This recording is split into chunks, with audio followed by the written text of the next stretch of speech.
Assalamualaikum warahmatullahi wabarakatuh. Kami dari kelompok 3 akan menjelaskan kehidupan bernegara dalam konsep NKRI. Arifah Kamilah, Mega Nur Fadilah, Putri Kurniawati, Zakia Zahratunisa, Syifa Anifitariani, Lipah Nur Jannah, dan Mega Putri Diana. Selamat menyaksikan. Hakikat negara kesatuan dan pembagiannya. Pertama, hakikat negara kesatuan dan serikat. Apa itu negara kesatuan? Negara kesatuan adalah negara yang bersusunan tunggal, di mana kekuasaan untuk mengatur seluruh wilayah negaranya ada pada tangan pemerintah pusat. Dan berikut merupakan ciri-ciri negara kesatuan, yaitu adanya satu undang-undang dasar, kepala negara, Dewan Perwakilan Rakyat, dan Dewan Menteri. Kedaulatan negara yang meliputi kedaulatan ke dalam negeri dan kedaulatan ke luar negeri langsung ditandatangani oleh pemerintah pusat. Dan hanya memiliki satu kebijakan mengenai masalah ekonomi, sosial, politik ekonomi, budaya, pertahanan, dan keamanan. Di mana pada negara kesatuan ini terbagi menjadi dua macam. Yang pertama, negara kesatuan dengan sistem sentralisasi. Jadi, yang dimaksud sistem sentralisasi adalah negara di mana seluruh persoalannya di setiap daerah diatur dan diurus langsung oleh pemerintah pusat. Dan ketika di Indonesia ini berarti pemerintah pusat berada di Jakarta. Dan Indonesia pernah menganut sistem sentralisasi sebelum masa reformasi, yaitu sebelum tahun 1998, di mana pada sebelum masa reformasi, ketika pemerintah pusat memberikan satu kebijakan, yaitu meliputi bidang politik, administrasi, fiskal atau keuangan, ekonomi pasar, maka pemerintah daerah tidak diberi wewenang untuk mengatur wilayahnya sendiri. Jadi pemerintah daerah hanya mengikuti kebijakan langsung dari Jakarta. Terus sekarang yang kedua adalah negara kesatuan dengan sistem desentralisasi. Nah, desentralisasi adalah negara yang daerahnya sendiri diberi kekuasaan untuk mengatur rumah tangganya sendiri. Jadi, maksudnya di sini kekuasaan pemerintah pusat diberikan sebagiannya kepada pemerintah daerah. Jadi, pemerintah daerah mendapatkan sebagian wewenang untuk mengatur daerahnya sendiri, di mana di sini adanya diberikan kepada D1 yaitu pada provinsi dan D2 kepada kabupaten, di mana D1 atau provinsi diketahui oleh gubernur dan D2 kabupaten diketahui oleh wali kota. Di mana ketika desentralisasi, seluruh kebijakan di daerah bisa diberikan sebagian wewenang agar daerahnya bisa membuat kebijakan yang sesuai dengan daerah tersebut. Nah, ini terjadi setelah masa reformasi pada tahun 1998, di mana ketika masalah di bidang politik, administrasi, fiskal, keuangan, ekonomi pasar itu pada masa desentralisasi atau juga disebut adanya otonomi daerah yang di dalamnya terdapat desentralisasi. Jadi kebijakan-kebijakan di bidang tersebut bisa dibuat kebijakannya oleh pemerintah sesuai kebutuhan daerah tersebut. Jadi pemerintah pusat memberikan sebagian kekuasaannya. Akan tetapi pada desentralisasi juga adanya batasan-batasan yang tidak boleh dilakukan oleh pemerintah yang bersifat absolut atau mutlak, di mana pemerintah daerah tidak bisa membuat kebijakan tentang tiga hal ini. Apa itu? Yaitu politik luar negeri, di mana tidak boleh pemerintah daerah membuat kebijakannya sendiri, pertahanan dan keamanan, dan hukum. Selain tiga hal ini, maka pemerintah pusat memberikan sebagian kewenangan kepada pemerintah daerah. Negara Serikat. Bismillahirrahmanirrahim. Yang kedua adalah negara serikat. Apa itu negara serikat?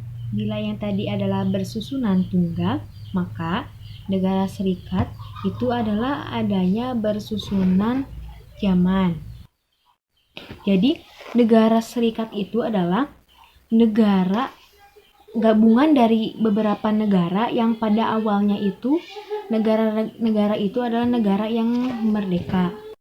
Akan tetapi setelah menggabungkan diri dan membentuk negara serikat menjadi negara-negara bagian, di mana kekuasaan aslinya disebut limitatif. Dan hanya kekuasaan yang disebut dengan negara bagiannya saja yang menjadi kekuasaan negara serikat. Dan berikut adalah ciri-ciri negara serikat. Yang ke-1 adalah kepala negara dipilih oleh rakyat. Yang kedua, kepala negara kedaulatan dari negara-negara bagian, urusan, keluar, dan sebagian ke dalam negeri. Kepala negara harus bertanggung jawab kepada rakyatnya. Kepala negara memiliki hak veto, yaitu pembatalan keputusan yang digunakan oleh parlemen, senat, dan kongres. Untuk yang terakhir, tiap-tiap bagian negara harus berstatus berdaulat, namun kekuasaan asli masih ada pada negara bagian tersebut. Akan tetapi, pada perantiknya negara serikat, kepala negara bagian jarang disebut dengan negara bagian. Lazimnya disebut gubernur negara bagian, di mana pembagian kekuasaan antara pemerintah federal dengan pemerintah bagian ditentukan oleh negara bagian. Dan berikut adalah kekuasaan-kekuasaan yang diberikan dari negara bagian kepada pemerintah federal ataupun pusat. Yang pertama adalah hal-hal yang menyangkut kedudukan negara sebagai subjek hukum internasional, dan yang kedua hal-hal yang mutlak mengenai keselamatan negara, yaitu pertahanan dan keamanan.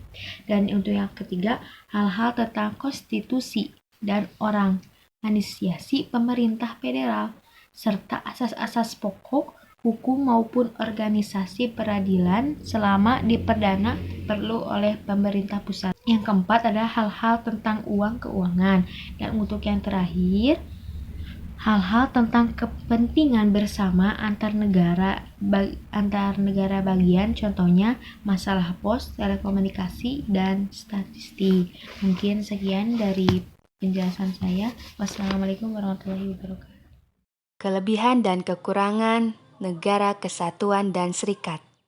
Bismillahirrahmanirrahim. Assalamualaikum warahmatullahi wabarakatuh. Di sini saya dari kelompok 3 ingin mempresentasikan tentang kelebihan negara kesatuan. Negara kesatuan masing-masing memiliki keunggulan dan kelemahan. Terlebih dahulu saya akan menjelaskan keunggulan negara kesatuan.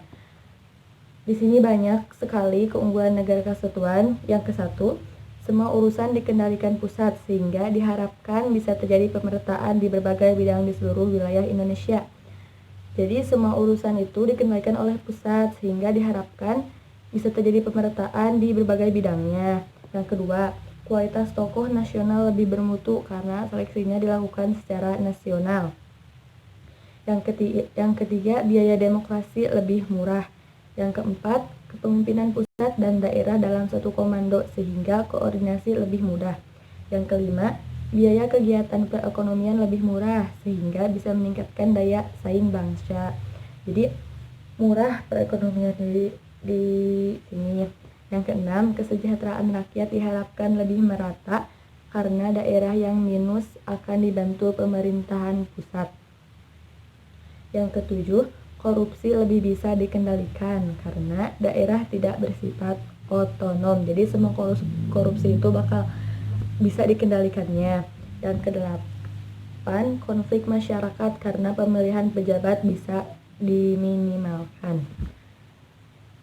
Sekarang saya akan membacakan kelemahan negara kesatuan.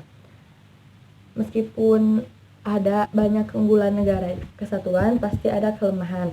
Kelemahan negara kesatuan yang ke-1, implementasi yang salah mengakibatkan pemerataan tidak terjadi, kualitas pemimpin nasional buruk. Yang kedua, kewenangan daerah dibatasi kepentingan pusat. Kan yang tadi nih semua urusan dikendalikan pusat, jadi mungkin sehingga diharapkan bisa terjadi pemerataan gitu. Yang ketiga, daerah kurang ditonjolkan karena yang diutamakan adalah kesatuan. Mungkin cukup sekian presentasi dari saya. Mohon maaf bila ada kesalahan. Wassalamualaikum warahmatullahi wabarakatuh. Keunggulan negara serikat. Yang pertama, kewenangan pejabat daerah lebih luas sehingga diharapkan lebih kreatif.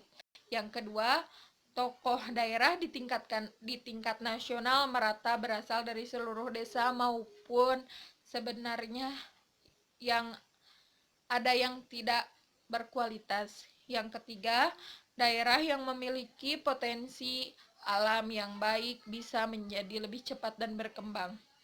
Dan kelemahan negara serikat. Yang pertama, tidak semua bidang dikendalikan pusat negara sehingga bisa terjadi kesenjangan dalam bidang yang urusannya diserahkan kepada daerah, misalkan pendidikan dan kesehatan. Yang kedua, kualitas tokoh nasional tidak terjamin karena yang diutamakan merupakan perwakilan daerah. Yang ketiga, biaya demokrasi mahal karena pemilihan pejabat dilakukan berkali-kali. Yang keempat, kepemimpinan pusat dan daerah bisa tidak sejalan karena merasa tidak kepentingan masing-masing. Yang kelima, biaya kegiatan perekonomian menjadi tinggi karena pejabat daerah menjadi raja kecil. Yang keenam, kesejahteraan rakyat bisa tidak merata sehingga terbentuk kelompok daerah kaya, sedang, dan miskin. Yang ketujuh, korupsi semakin meningkat, baik pelaku maupun jumlah nilai uang yang dikorupsi. Yang kedelapan, seringkali tidak kepuasan terhadap apa yang terjadi di daerah disikapi dengan amuk massa yang mengakibatkan rusaknya kesenibungan kerja bangsa dan anggaran negara terkuras untuk terenovasi akibat kerusakan yang terjadi. Konsep NKRI UUD 1945. Assalamualaikum warahmatullahi wabarakatuh. Saya Syifani Fitariani Akila dari kelompok 3 akan menyampaikan materi ber-PKN insyaallah tentang konsep Negara Kesatuan Republik Indonesia atau NKRI dalam Undang-Undang Dasar tahun 1945. Selamat menyaksikan. Sebelum pada pembahasan intinya, Syifa akan menjelaskan terlebih dahulu nih, Negara Kesatuan Republik Indonesia itu apa sih? Nah, di sini yang diketahui NKRI adalah negara yang merdeka dengan keanekaragaman corak budaya, warna-warni budaya, juga kesatuan wilayah dari Sabang, Nagroi, Aceh, Darussalam hingga Merauke, Irian Jaya, Papua. Nah, Indonesia sendiri juga mempunyai keragaman yang berbeda-beda nih. Ada suku, bangsa, bahasa, dan agama yang berbeda-beda. Semboyan yang dipakai oleh negara Indonesia tersendiri adalah semboyan Bhinneka Tunggal Ika, yang seperti kita tahu artinya adalah berbeda-beda tapi tetap satu jua. Nah, kita masuk pada intinya. Bangsa Indonesia yang lahir melalui proklamasi kemerdekaan 17 Agustus tahun 1945 juga memiliki tekad yang sama untuk diakui negara internasional dalam bentuk negara kesatuan yang disepakati dalam rapat sidang BPUPKI dan PPKI. Dalam sidang BPUPKI kali ini, Supomo menghendaki bahwa bentuk negara kesatuan sejalan dengan pahamnya negara integralistik. Nah, integralistik yang dimaksud dalam pendapatnya Supomo ini adalah negara yang tidak menjamin kepentingan individu maupun organisasi-organisasi yang lainnya. Maksudnya, tapi menjamin kepentingan masyarakat seluruhnya sebagai kesatuan integral yang melihat bangsa sebagai suatu organisme. Hal ini diantara lain juga sama dikemukakan oleh Muhammad Yamin, bahwa kita hanya membutuhkan negara yang bersifat unitarisme. Dan wujud negara kita tidak lain adalah sebagai bentuk Negara Kesatuan Republik Indonesia atau NKRI.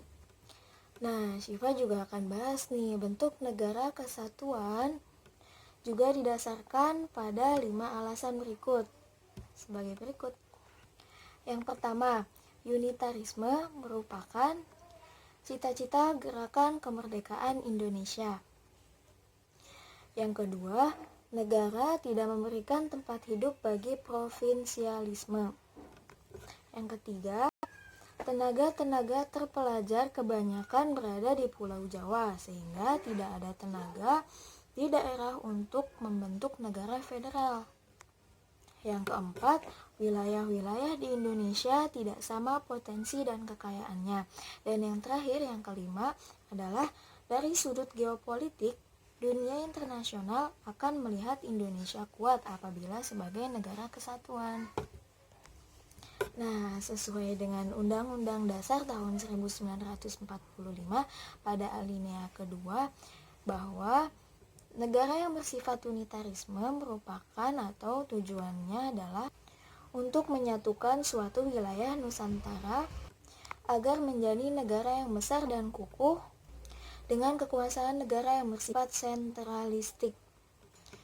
NKRI sendiri juga menganut desentralisasi atau asas yang terdapat tugas-tugas dan wewenang-wewenang tertentu yang menjadi urusan pemerintah daerah dan pemerintah pusat. Selain itu, kekayaan alam dan budaya antar daerah juga tidak bisa diseragamkan oleh NKRI. Dengan kata lain, NKRI diselenggarakan dengan jaminan otonomi seluas-luasnya kepada daerah untuk berlembaga sesuai dengan potensi-potensi dan kekayaan alam yang dimilikinya, dengan dukungan dan bantuan sesuai dengan pemerintah pusat. Dengan demikian, Negara Kesatuan Republik Indonesia merupakan negara yang memiliki rasa kesatuan dalam hidup bermasyarakat, saling bersatu sesama masyarakat dalam menjaga kesatuan negara, saling membantu juga karena manusia tidak mungkin hidup sendiri dalam suatu wilayah negara itu sendiri. Nah, di pembahasan selanjutnya saya lanjutkan kepada rekan saya, yaitu Lipah Nurjana. Warahmatullahi wabarakatuh. Saya Lipah Nurjana dari kelompok 3 akan melanjutkan penjelasan dari Syifa Ani, yaitu tentang konsep Negara Kesatuan Republik Indonesia dalam Undang-Undang Dasar Negara Republik Indonesia tahun 1945. Nah, kalian pasti kan udah tahu ya apa itu NKRI dan yang lainnya dari Syifani. Nah, di sini dalam pasca amandemen keempat Undang-Undang Dasar Negara Republik Indonesia tahun 1945 terdapat prinsip kesatuan negara Republik Indonesia. Nah, yang tercantum dalam pasal 1 ayat 1 dan yang diperkuat oleh pasal 18 ayat 1. Dalam pasal tersebut, Negara Kesatuan Republik Indonesia dibagi atas daerah-daerah provinsi, provinsi-provinsi dibagi atas kota atau kabupaten, dan tiap provinsi, kabupaten, dan kota mempunyai pemerintahan daerah yang diatur oleh Undang-Undang Dasar Negara Kesatuan Republik Indonesia. Nah, pasal tersebut merupakan entry point atau pintu masuk atau sebagai dasar pelaksanaan otonomi untuk memperketat keutuhan daerah-daerah dalam wadah Negara Kesatuan Republik Indonesia, sehingga tidak dapat ada lagi perbedaan pendapat terhadap bentuk negara Indonesia sebagai negara kesatuan. Demikian pula dalam pasal 18B ayat 2 bahwa Negara Kesatuan Republik Indonesia mengakui dan menghormati satuan-satuan pemerintahan bahwa yang bersifat khusus atau bersifat istimewa. Dalam pengakuan ini justru akan supaya memperkuat Negara Kesatuan Republik Indonesia. Jadi rumusan tersebut itu untuk memperkuat Negara Kesatuan Republik Indonesia. Nah, rumusan kata-kata Negara Kesatuan Republik Indonesia yang tadi tertulis dalam pasal 25A Undang-Undang Dasar Negara Republik Indonesia. Eh, dengan rumusan Negara Kesatuan Republik Indonesia adalah sebuah negara yang berciri negara kepulauan yang berciri Nusantara dengan wilayah dan batas-batas dan hak-hak yang ditetapkan dengan undang-undang. Jadi isi dalam rumusan tadi itu bahwa negara Indonesia itu negara kepulauan yang berciri Nusantara dengan wilayah-wilayah dan batas-batas negara Kesatuan Republik Indonesia. Nah, adanya ketentuan ini agar mengukuhkan kedaulatan wilayah negara kesatuan, agar ada penegasan secara konstitusional batas wilayah Indonesia di tengah potensi perubahan batas geografis sebuah negara akibat secara separatisme, sengketa perbatasan antara negara atau pendukungan oleh negara asing. Nah, dalam pasal terakhir yaitu pasal 37 ayat 5 menegaskan bahwa Negara Kesatuan Republik Indonesia yaitu khusus mengenai bentuk-bentuk Negara Kesatuan Republik Indonesia uh, oh, khusus mengenai bentuk Negara Kesatuan Republik Indonesia tidak dapat diganggu dilakukan perubahan supaya negara NKRI merupakan harga mati dan tidak bisa diganggu gugat. Insya Allah kalian paham ya bahwa tadi yang dijelaskan dalam pasal tersebut yaitu merupakan prinsip Negara Kesatuan Republik Indonesia. Nah, dibentuknya prinsip-prinsip Negara Kesatuan Republik Indonesia itu supaya agar memperkuat dan memperkukuh dan terjaga dari konstitusi negara. Jadi dibentuknya prinsip-prinsip ini supaya Indonesia itu semakin kukuh, semakin kuat dan terjaga dari macam-macam ancaman-ancaman dan masih banyak lagi ya. Sekian penjelasan dari Lipa Nurjana. Selamat menyaksikan dari penjelasan dari teman-teman selanjutnya. Keunggulan NKRI. Saya Mega Putri Diana dari kelompok 3. Di sini saya insya Allah akan menjelaskan tentang keunggulan Negara Kesatuan Republik Indonesia atau NKRI. Nah, Indonesia berdiri dari beribu-ribu pulau dan memiliki banyak kekayaan dan budaya di dalamnya. Nah, Indonesia itu begitu banyak keunggulannya dibandingkan dengan negara lain di dunia ini. Nah, di sini saya insya Allah akan menyebutkan dengan menjelaskan sedikit tentang keunggulan Indonesia. Nah, keunggulan Indonesia yang pertama adalah jumlah dan potensi penduduk Indonesia yang sangat besar. Nah, dengan jumlah penduduk Indonesia yang sangat besar, Indonesia menempati peringkat nomor 4 terbesar di dunia. Dan yang kedua, Indonesia mempunyai keberagaman di bidang sosial budaya. Nah, Indonesia itu memiliki kekayaan di bidang sosial budaya yang sangat terkenal, dan selain memiliki berbagai daerah, Indonesia pun mempunyai suku, adat istiadat, ras, agama, dan budaya yang memiliki karakteristik yang berbeda antar wilayah. Hal ini merupakan kekayaan dari segi sosial budaya yang patut kita lestarikan. Yang ketiga, Indonesia memiliki tanah yang sangat subur dan memiliki kekayaan sumber daya alam. Tanah yang sangat subur menjadi salah satu berkah bagi Indonesia sebagai negara kesatuan. Keunggulan NKRI dalam kekayaan alam ini sangatlah bermanfaat, baik itu dalam segi mencukupi pangan atau dalam segi bisnis. Dan yang keempat adalah Indonesia memiliki wilayah yang sangat luas. Nah, tadi yang pertama, Indonesia memiliki jumlah penduduk yang sangat besar, tetapi Indonesia pun mengiringinya dengan wilayah yang sangat besar sehingga Indonesia mampu menopang masyarakat yang tinggal di Indonesia, kawasan Nusantara. Dan yang keenam adalah Indonesia memiliki semangat Sumpah Pemuda. Semangat Sumpah Pemuda ini semakin menyarahkan jiwa nasionalisme di hati masyarakat, khususnya bagi para pemuda. Dan yang ketujuh, Indonesia memiliki letak geografis yang sangat strategis. Dan yang kedelapan, Indonesia memiliki ideologi Pancasila. Sekian dari kelompok 3, mohon maaf apabila terdapat kesalahan dan kekurangan karena kita masih belajar. Semoga bermanfaat. Terima kasih. Wassalamualaikum warahmatullahi wabarakatuh. Thanks for watching. Don't forget like, comment, and subscribe.